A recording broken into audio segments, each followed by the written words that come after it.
This is section 5.1. It's on the mid-segment theorem and coordinate proof.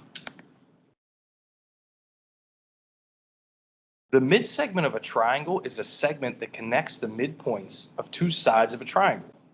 Every triangle has three mid-segments. So let's look at triangle ABC.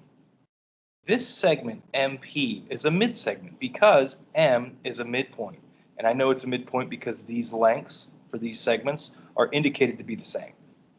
P must also be a midpoint, and it is. Notice how these marks indicate that these segments have equal lengths. And again, these aren't necessarily the same. These have to be the same, but these ones don't. So if you connect two midpoints, that makes a midsegment. Obviously, every side of a triangle has a midpoint. You just have to find it. So that's why you can make three midsegments on a triangle. So the midsegments of triangle ABC are segment MP, segment MN, and segment NP. There is a theorem for midsegments. It's Theorem 5.1. This is the midsegment theorem. It tells you a midsegment of a triangle is parallel to one side of the triangle. Obviously, it's going to be parallel to the side it doesn't touch. Okay, so notice how these marks are here. So if these are parallel, then you know things about these angles. That's what helps you. So I'll make these marks here. These are corresponding angles. If these are parallel, then these angles are the same. Likewise, these are parallel. These angles are the same, but notice I'm using two arcs instead of one. Also, the midsegment is half the length of this side. So however long this guy is twice as big. So if I want to call this X, that's from D to E, let's say that has a length of X. This distance from A to C would be 2 times that. Or you could say that this little guy is half of the big guy. That's what it says here. So that's what your midsegment theorem tells you. It tells you two things. Here's an example. Triangles are used for strength in roof trusses. So this is the structure that's underneath the roof at your house. In the diagram, segment UV and segment YX are midsegments of two congruent triangles. So we have a red triangle and we have a blue triangle. And these are the midsegments of each of those triangles.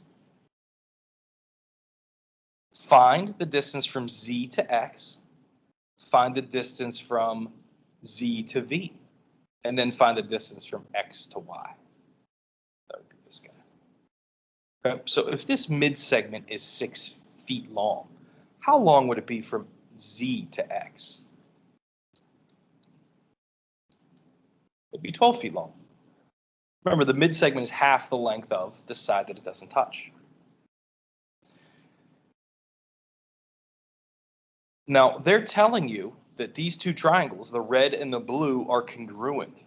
So if you have congruent triangles and this side of the triangle is 12, then this side of the triangle is also going to be 12. So if that side is 12, how long would the midsegment be that doesn't touch that side? It would also be 6 feet long.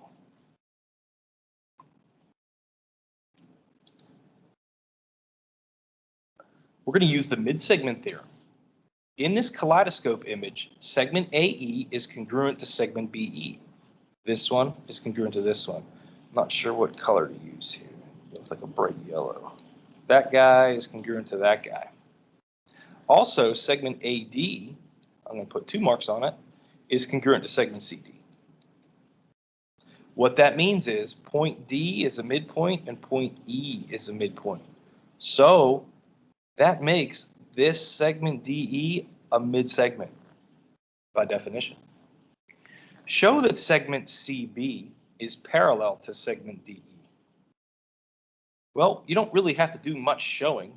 The midsegment theorem proves that. So if that's a midsegment, the theorem tells you that these are parallel.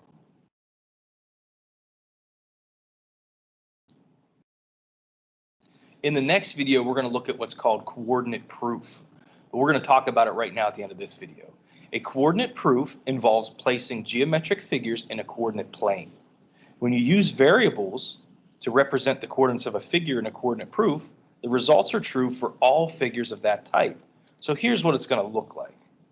You want to put these shapes in a coordinate plane and then give coordinates using variables for these vertices. That's what we'll do on our next video.